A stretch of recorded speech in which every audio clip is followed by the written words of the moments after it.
Brothers and sisters, there is evil on our doorstep. These are troubled times, and we must be aware of the threat we face. Not the threat of war, but the threat of peace and love.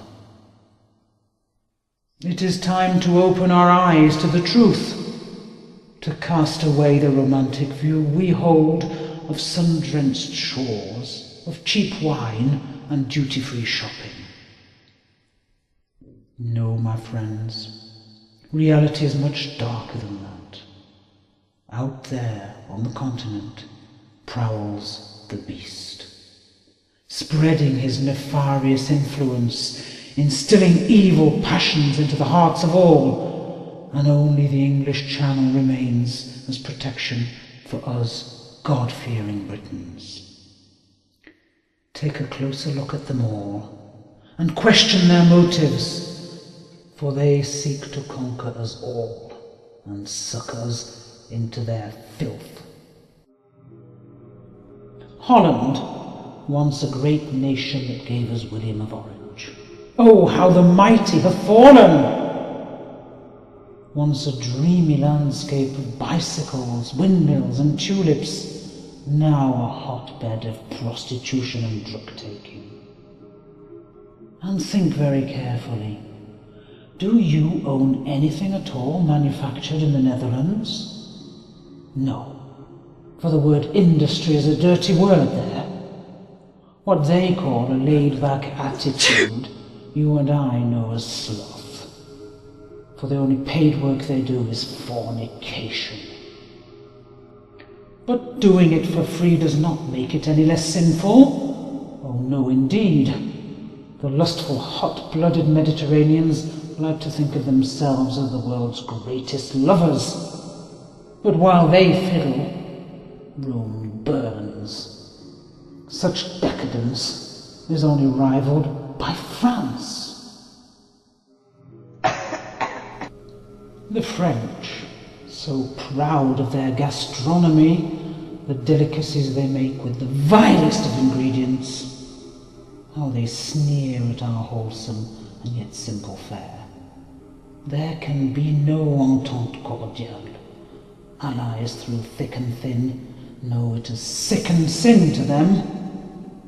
And what of their bedfellows, those gluttonous Germans swilling down barrels full of beer and tons of sausages, while planning to sell us their outsized cars, masquerading as status symbols?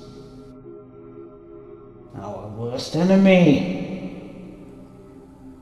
But if you think that krauts are sour, take a closer look at those poor mongrels of Belgium, quarrelling over which culture should prevail, and unable to agree, green with envy of their neighbours who have their own national identities. How symbolic that the EU headquarters should be in the centre of this divided country. Poor Belgians. No, the true poor are the Greeks, millstone round the neck of Europe. And when the river of EU funding dries up, do they knuckle down and tighten their belts? They do not. They take to the streets, spewing their unjustified ire, angry at not being allowed to live at our expense, brothers and sisters of Britain, when there are so many countries swimming in cash.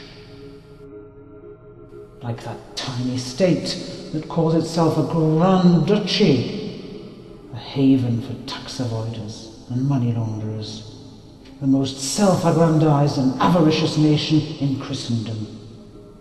And since one cannot serve both God and Mammon, I think it is abundantly clear where they are all heading. So we must protect the moat around our castle and fill in that tunnel which is the very work of the beast. And we must not lie with the beast, lest we both be slain. Let us pray.